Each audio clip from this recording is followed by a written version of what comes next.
আসসালামু আলাইকুম। সবাইকে স্বাগত জানাচ্ছি আমি নাইম ফাথম মুবিন। শুরুতে সংবাদ শিরোনাম। বাংলাদেশের সর্বশেষ গুরুত্বপূর্ণ আপডেট সংবাদে আপনাকে স্বাগত। শুরুতেই সংবাদ শিরোনাম, পরে বিস্তারিত। প্রথমেই জানাবো, পদ্মায় 50টি ড্রেজার দিয়ে বালু উত্তোলনের অভিযোগ বিএনপি নেতার বিরুদ্ধে।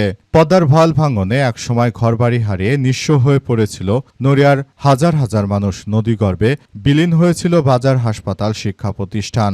আবারও সেই বিস্তীর্ণ জনপদে বিএনপির নেতারা ক্ষমতা আসার পর থেকে 50টি ড্রেজার দিয়ে একযোগে প্রতিদিন হাজার হাজার বালখেট ভর্তি বালু উত্তোলন করছে।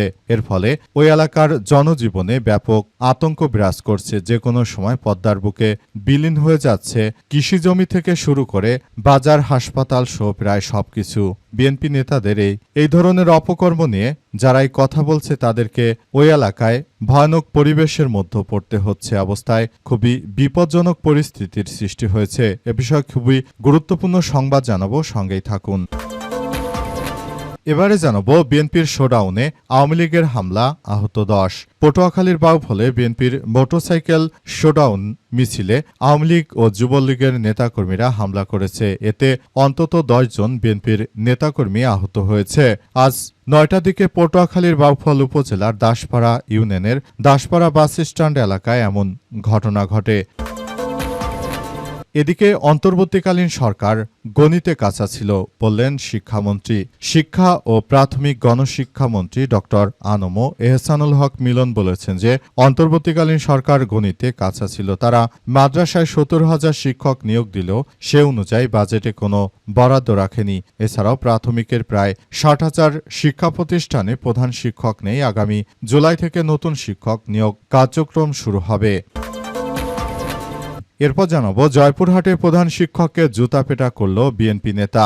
জয়পুরহাটের আক্কেলপুর উপজেলার রয়ের সরকারি প্রাথমিক বিদ্যালয়ের প্রধান শিক্ষককে জুতাপেটা ও লাঞ্ছিত করার ঘটনায় অভিযুক্ত বিএনপি নেতা হারুনুর রশিদকে কারণ দর্শানোর নোটিশ দিয়েছে দলটি। পাশাপাশি ঘটনার সত্যতা যাচাইয়ে 5 সদস্যের একটি তদন্ত কমিটি গঠন করা হয়েছে।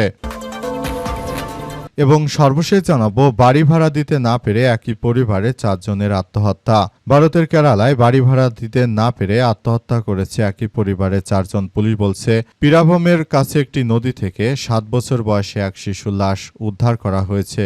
এর মধ্য দিয়ে একই পরিবারের 4 সদস্যের লাশ উদ্ধার করার কাজ শেষ হলো। আজ নদী থেকে শিশুটির দৃষ্টি প্রতিবন্ধী মা ভিজে এবং তার 2 বছর বয়সী ভাইয়ের লাশ উদ্ধার করা হয়। শনিবার উদ্ধার হয় শিশুটির বাবার লাশ। প্রিয় দর্শক, এতক্ষণ শুনছিলেন সংবাদ শিরোনাম, এবারে বিস্তারিত। তবে তার আগে বন্ধুরা, অনুরোধ থাকবে এই সংবাদটিতে একটি লাইক দিন। এই চ্যানেলে আপনি নতুন হয়ে থাকলে আমাদের সংবাদটি দেখতে দেখতে চ্যানেলটি সাবস্ক্রাইব করে রাখুন। কমেন্ট করে বন্ধুরা আপনার মূল্যবান মতামত জানিয়ে দিন আপনি বিশ্বের কোন দেশ থেকে বা বাংলাদেশের কোন স্থান থেকে আমাদের সংবাদটি দেখছেন এবং শুনছেন। আর বন্ধুরা, সংবাদটি আপনার সোশ্যাল মিডিয়া ফেসবুকে শেয়ার করে বন্ধুদেরও দেখার সুযোগ করে দিন। আজকের এই সংবাদ সম্পর্কে আপনার মূল্যবান মতামত কমেন্টের মাধ্যমে পুরো বিশ্বকে জানিয়ে দিন। এবারে বিস্তারিত। জয়পুরহাটে প্রধান শিক্ষককে জুতাপেটা, বিএনপির নেতাকে শোকজ। জয়পুরহাটের আক্কেলপুর উপজেলায় রয়ের সরকারি প্রাথমিক বিদ্যালয়ের প্রধান শিক্ষককে জুতাপেটা ও লাঞ্ছিত করার অভিযোগে বিএনপি নেতা হারুনুর রশিদকে কারণ দর্শানোর নোটিশ দিয়েছে দলটি। পাশাপাশি সত্যতা যাচাইয়ে 5 সদস্যের একটি তদন্ত কমিটি গঠন করা হয়েছে। অভিযুক্ত হারুনুর রশিদ আক্কেলপুর উপজেলার রুকিন্দিপুর ইউনিয়ন বিএনপির 9 নম্বর ওয়ার্ডের সভাপতি। আজ রুকিন্দিপুর ইউনিয়ন বিএনপি সভাপতি মোহাম্মদ আমিনুর রহমান সোয়াতে এবং সাধারণ সম্পাদক আবু সাইদ মোহাম্মদ শাহিদুল আকরাম সোহেল স্বাক্ষরিত পৃথক অফিস আদেশে এই সিদ্ধান্ত গ্রহণ করা হয়েছে। কারণ দর্শান নোটিশে বলা হয়েছে, গত 21শে জুন রয়ের সরকারি প্রাথমিক বিদ্যালয়ের ম্যানেজিং কমিটি গঠন নিয়ে প্রধান শিক্ষক মোহাম্মদ আজাদুর রহমানের সঙ্গে ইউনিয়ন বিএনপির 9 নম্বর ওয়ার্ড সভাপতি হারুনুর রশিদের কথা কাটাকাটি হয়। পরে 26শে জুন প্রধান শিক্ষক সংবাদ সম্মেলন করলে বিষয়টি ইউনিয়ন বিএনপির নজরে আসে। এই ঘটনায় হারুনুর রশিদকে 3 দিনের মধ্যে লিখিতভাবে ব্যাখ্যা দিতে বলা হয়েছে। কেন একজন শিক্ষকের উপর এই ধরনের অত্যাচার করছে বিএনপি, সেটি কারণ দর্শানোর জন্য বলা হয়েছে। সারা দেশ জুড়েই চলছে বিএনপির এমন অরাজকতা, এমন অরাজক পরিস্থিতি তারা সৃষ্টি করেছে যে দেশের প্রতিটি সেক্টরে তারা ভয়াবহ ত্রাসের রাজত্ব সৃষ্টি করেছে। তাদের অত্যাচারে অতিষ্ঠ হয়ে পড়েছে অনেকেই। একজন প্রধান শিক্ষকের মতো মানুষকে জুতা পেটানোর ঘটনা কোনোভাবেই গ্রহণযোগ্য নয়। বিএনপির শোডাউনে ছাত্রলীগের হামলা, আহত 10।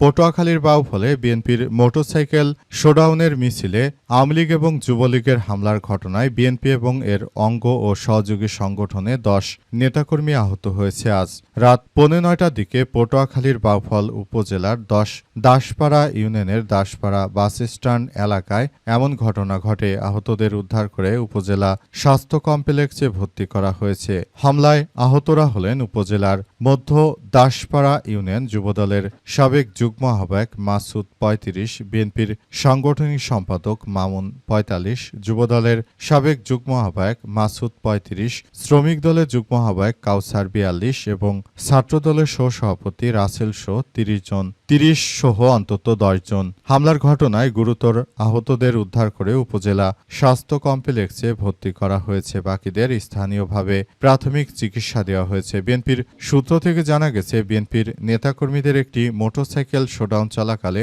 প্রতিমধ্যে দাসপাড়া বাস স্ট্যান্ড এলাকায় ছাত্রলীগ ও যুবলীগের নেতাকর্মীরা তাদের উপর হামলা চালায়। এই হামলায় পুরো এলাকার পরিস্থিতি এখন থমথমে অবস্থা বিরাজ করছে। বিএনপির নেতৃত্ববৃন্দরা ক্ষমতায় থাকাকালীনও দেশের বিভিন্ন জায়গায় আওয়ামী লীগ ও ছাত্রলীগের নেতাকর্মীদের হাতে মারধর খাচ্ছে। এটা বিএনপির রাজনৈতিকভাবে বড় পরাজয়ের ঘটনা, কারণ তারা নিজেরা ক্ষমতায় থাকলেও এখন ছাত্রলীগের নেতাকর্মীদের দ্বারা দেশের বিভিন্ন জায়গায় মারধরের শিকার হচ্ছেন। আর যখন তারা ক্ষমতায় ছিলেন না, তখন তারা কি পরিমাণ মারধর খেয়েছেন সে বিষয়টি উপলব্ধি করাও একরকম দায় হয়ে পড়েছে।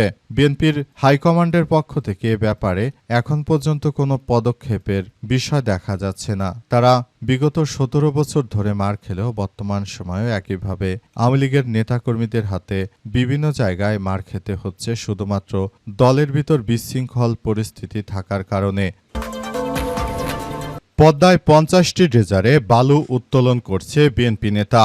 পদ্মার ভাল ভাঙনে একসময় ঘরবাড়ি হারিয়ে নিঃসঙ্গ হয়ে নড়িয়ার হাজার হাজার মানুষ নদীগর্ভে বিলীন হয়েছিল। বাজার, হাসপাতাল, শিক্ষা প্রতিষ্ঠান, সড়ক, বিস্তীর্ণ জনপদ সেই দুঃসহ স্মৃতি কাটিয়ে উঠতে আবারও আতঙ্ক ছড়িয়ে পড়েছে পদ্মার পাড়ে। এবার অভিযোগ উঠেছে বিএনপির শরীয়তপুরের নারিয়ায় পদ্মা নদী থেকে প্রায় 50টি ড্রেজার বসে প্রকাশ্যে বালু উত্তোলন করছে বিএনপির নেতারা। এতে নদীর তলদেশ অস্বাভাবিক প্রবাহ ও ভারসাম্য নষ্ট হয়ে নতুন করে ভাঙনের ঝুঁকিতে পড়েছে বসবাসরত ও চরাত্রা মৌজার অন্তত 5,000 একর কৃষিজমি। স্থানীয়দের অভিযোগ, নড়িয়া উপজেলায় বিএনপি সাধারণ সম্পাদক ফরিদ আহমেদ রয়েলের নেতৃত্বে একটি চক্র দীর্ঘদিন ধরে পদ্মা থেকে বালু উত্তোলন করে বিভিন্ন এলাকায় বিক্রি করছে। যদিও অভিযুক্ত বিএনপি নেতা দাবি করেন তিনি নিলামের মাধ্যমে কেনা চরের বালু উত্তোলন করছেন। নদীর তলদেশ থেকে কোনো বালু কাটা হচ্ছে না। সরেজমিনে গিয়ে দেখা গেছে যে নড়িয়া উপজেলার বসারচর এলাকায় পদ্মার তীরঘেঁষা নদীপথ জুড়ে সারিবদ্ধভাবে বসানো হয়েছে অসংখ্য ড্রেজার। বিকট শব্দে দিনরাত চলছে বালু উত্তোলনের কাজ। নদীর মাঝামাঝি অংশ থেকে পাইপের মাধ্যমে বালু তুলে বালখেড়ে ভরা হচ্ছে। এরপর সেই বালু ঢাকা, চাঁদপুর, নারায়ণগঞ্জ, মুন্সিগঞ্জ, মাদারীপুর সহ বিভিন্ন এলাকায় পাঠানো হচ্ছে। স্থানীয়দের ভাষ্য, প্রতিদিন ভোর থেকে রাত পর্যন্ত 50টি ড্রেজার একযোগে বালু কাটছে। ড্রেজার থেকে দিনে 25 থেকে 30টি বালখেট বালু তোলা হয়। এতে প্রতিদিন বিপুল পরিমাণ বালি নদী থেকে সরিয়ে ফেলা হচ্ছে। এলাকাবাসীর আশঙ্কা, এভাবে পরিকল্পিতভাবে বালু উত্তোলন চলতে থাকলে পদ্মার গতিপথ পরিবর্তনের পাশাপাশি ভয়াবহ নদী ভাঙ্গন দেখা দিতে পারে। পানি উন্নয়ন বোর্ড পাবো স্থানীয় প্রশাসন সূত্র থেকে জানা গেছে 2013 থেকে 18 সাল পর্যন্ত ভয়াবহ ভাঙনে নড়িয়ায় অন্তত 25,000 পরিবার গৃহহীন হয়ে পড়েছে। বর্তমানে আবার বিএনপি যে খেলা শুরু করেছে তাতে আশা করা যায় যে সারা দেশ জুড়ে আবারও ভয়াবহ কার্যক্রম শুরু হচ্ছে। পদ্মায় বালু তোলা নিয়ে ইতিমধ্যে দুই পক্ষের সংঘর্ষে গোলাগুলির ঘটনা ঘটেছে। এতে বিএনপির এক কর্মীও মারা গেছে। এটি পাবনার ঘটনা। পাবনায়ও একইভাবে এই কাজগুলো চলছে। সিলেটের শিক্ষামন্ত্রী বললেন, অন্তর্বর্তীকালীন সরকার গণিতে কাঁচা ছিল। শিক্ষা এবং প্রাথমিক ও গণশিক্ষামন্ত্রী ডক্টর আনমো এহসানুল হক মিলন বলেছেন, অন্তর্বর্তীকালীন সরকার গণিতে কাঁচা ছিল। তারা মাদ্রাসায় ৭০,০০০ শিক্ষক নিয়োগ দিলেও সে অনুযায়ী বাজেটে কোনো বরাদ্দ রাখেনি। এছাড়াও প্রাথমিকের প্রায় ৬০,০০০ শিক্ষা প্রতিষ্ঠানে প্রধান শিক্ষক নেই। আগামী জুলাই থেকে নতুন শিক্ষক নিয়োগ কার্যক্রম শুরু হবে। আজ সিলেট নগরীর মেন্দিবাগ এলাকায় জালালাবাদ গ্যাস ভবনে অডিটোরিয়ামে এইচএসসি ও সমমনা পরীক্ষা ২০২৬ উপলক্ষে সিলেট জেলা বোর্ড ও সিলেট অঞ্চলে মাদ্রাসা ও কারিগরি শিক্ষা বোর্ডের কেন্দ্রের ভারপ্রাপ্ত কর্মকর্তার সঙ্গে মতবিনিময় সভায় প্রধান অতিথির বক্তব্যে তিনি এসব কথা বলেন। শিক্ষামন্ত্রী বলেন, যদি কেউ প্রশ্নপত্র ফাঁস নিয়ে গুজব বা বিভ্রান্তি ছড়ায় তাহলে তার বিরুদ্ধে আইনশৃঙ্খলা রক্ষাকারী বাহিনীর কঠোর ব্যবস্থা নেবে। এ লক্ষ্যে সাইবার আইন সংশোধনের উদ্যোগ নেওয়া হচ্ছে। পরীক্ষা কেন্দ্রের নিরাপত্তা নিশ্চিত করতে কঠোর নজরদারির পাশাপাশি পুলিশ সদস্যরা বডি-অন ক্যামেরা ব্যবহার করবেন এবং সব কেন্দ্রে সিসিটিভির আওতায় নিয়ে আসা হবে। তিনি আরও বলেন, বর্তমান পরীক্ষায় নকলের প্রবণতা নেই বললেই চলে। সিসিটিভি ক্যামেরা স্থাপনের কারণে এটি সম্ভব হয়েছে। আসন্ন এইচএসসি ও সমমনা পরীক্ষার কার্যক্রম সুষ্ঠু, স্বচ্ছ ও নকলমুক্ত করতে সরকার সর্বোচ্চ প্রতিশ্রুতি নিচ্ছে বলে জানিয়েছেন তিনি।